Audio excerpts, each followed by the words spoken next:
Sembilan, Malaysia, with the topic Using Constructivism and Self-Determination Theory to Enhance Student Learning Outcome in Games. Ladies and gentlemen, Professor Malati Balakrishnan.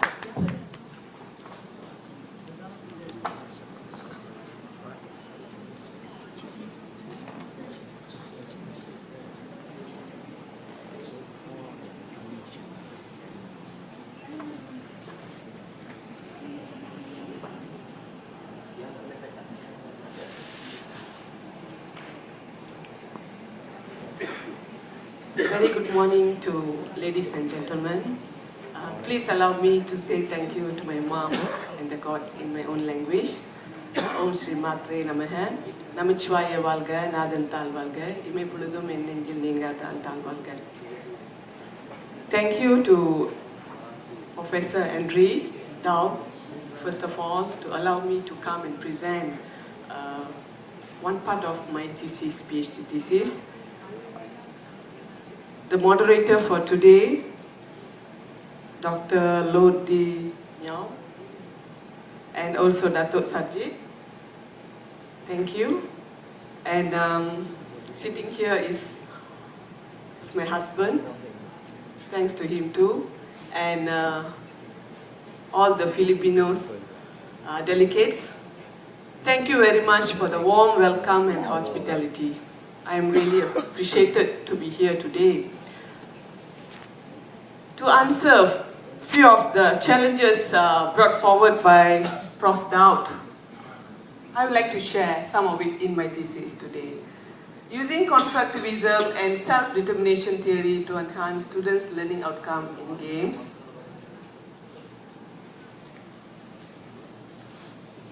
My presentation will be guided the following points: background of the study, the issues of the study, purpose of the study, the research questions, theoretical framework, research method, analysis and finding, significance of the study, implication of the study, and conclusion. Background of the study. Physical education as a unique contribution to students' well-being has been reviewed from the literature review. Physical education goals to develop cognitive, psychomotor, and effective learning outcomes. Early game experience in primary school are crucial for students' continued participation in physical activities. Traditional skill approach in games teaching dominates most of the physical education programs as well in Malaysia. The issues. Traditional approach resulted in a poor game performance and lack of motivation. The content and the pedagogy seems to attract students' participation. It does not attract students' participation. The focus is on the skill drills. As we all know, the traditional approach is more to skill drills and in isolation of mastery of the skills, and not on how to use them in a real game situation. Cognitive domain is given less attention when we are teaching games. And students in primary school living with a little understanding and knowledge of the games. Pedagogical problems also reported in Malaysia, where we have only, we have a constraint. We have only 2 periods of physical education, which is 30 minutes in a week. For early primary school education, we have 30 minutes 3 times a week. Normally, it is conducted twice a week.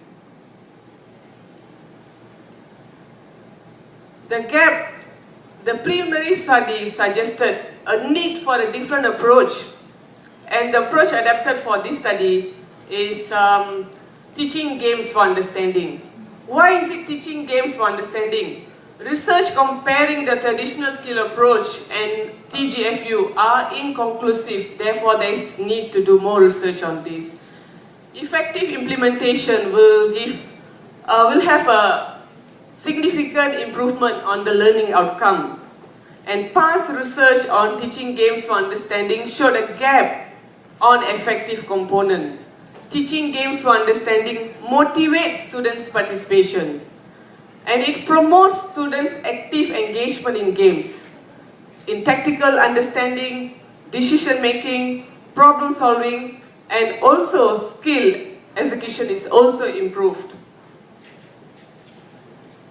Therefore, the purpose of the study is to investigate the effect of teaching games for understanding approach to improve students' learning outcome. As for in this presentation, I will share two of my purpose of the study, looking into the constructivism theory and self-determination theory, which is the first purpose of the study, cognitive learning outcome of tactical understanding and decision making. This is where how the constructivism theory is incorporated. And the third purpose of the study is the effective learning outcome of motivation, how the self-determination theory is incorporated in the study. Research question. There are 5 research questions in my PhD thesis. As for today's presentation, I will share with you all 2 of it, which sees the constructivism theory and the self-determination theory, which is the first research question. Are there any significant differences in cognitive learning outcome between students who are exposed to teaching games for understanding approach and students exposed to traditional skill approach? And the fourth research question, what are the students' motivations towards participation in game performance? And is there any significant difference between the students with TGFU approach and the traditional skill approach in their motivation? This is the theoretical framework of the study.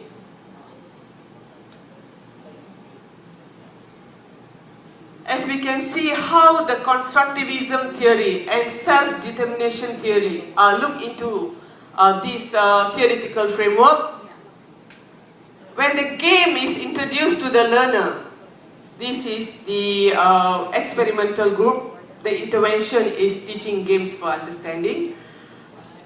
As we all know, the constructivism theory, students who go through the constructivism have to assimilate, in this case, is the new game. In Malaysia, we introduced the games when the children is in year 4. After they go through year 1, year 2, year 3 of fundamental motor skills, and when they go to year 4 is when they learn all the games, which is very new for them. They learn handball, badminton, basketball. It depends on how teacher plan the lesson plan. So for this case, the students are year 4 students who are only 10 years old. So handball game is only introduced in 4 teaching lesson. So students go through the tactical understanding when the game is introduced, the skill execution and performance and motivations are seen in when they are going through the lesson. The research method. The study applied both quantitative and qualitative approach to answer the research question. This method is similar and popular in education. Quantitative approach to answer 4 of my research questions and qualitative technique to answer. There is also a qualitative technique applied to find out how students' problem solving. But if you want to know more about it, you have to see me after this presentation because I'm not going to present the other part of the study. The research design, the study employs quasi-experimental, non-equivalent control group pre-post test design.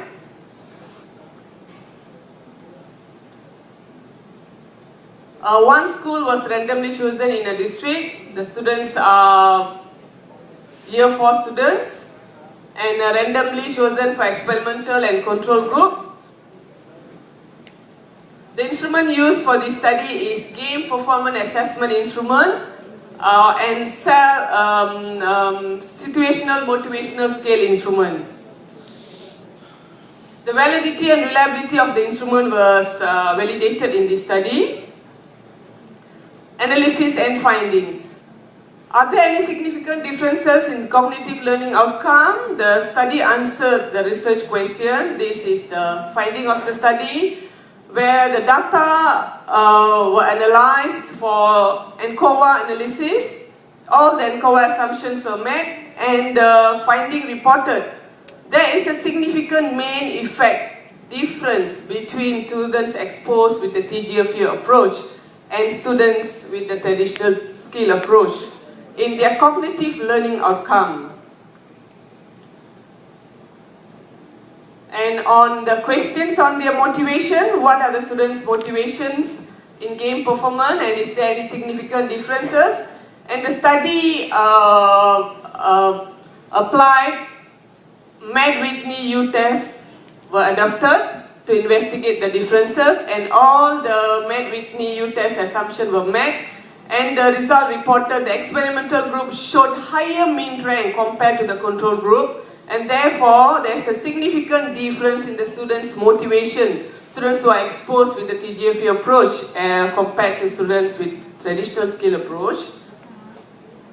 Significance of the study, the students with the TGFU approach showed significant improvement in their tactical understanding and decision making. The study confirmed that cognitive function can be enhanced in primary school.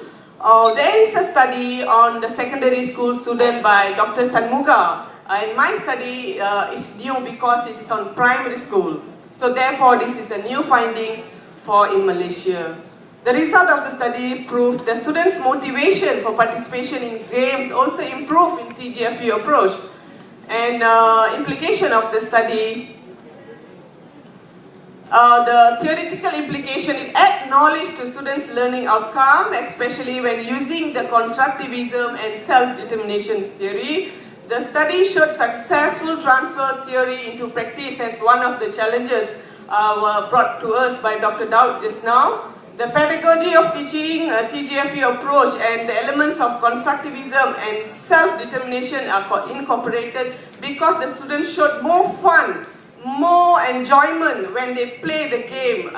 Most of the time with the traditional skill approaches, they have to wait at the end of the lesson when they can play the game. So this is therefore incorporated in this study. The study showed effective ways how TGFU as an alternative approach to facilitate students' learning outcome, and the research design and data collection is a practical implication as this study were done in actual school situation, and intervention and data collection were conducted in natural setting, and therefore primary school teachers will have more success using constructivism and self-determination theory with TGFU approach to enhance students' learning outcome in games. The study also proved that traditional skill approach was not effective to improve students' motivation in games, and the curriculum developers need to develop modules to integrate TGFU approach to teach games in schools. And with that, the more we pass on to others, the more you keep it for yourself. Thank you very much, ladies and gentlemen.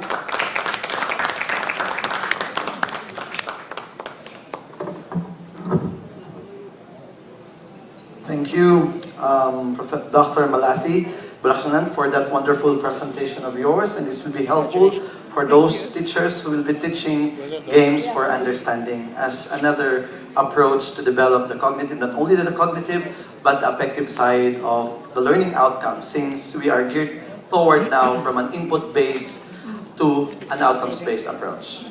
Thank you. This time, ladies and gentlemen, let's hear the presentation of Professor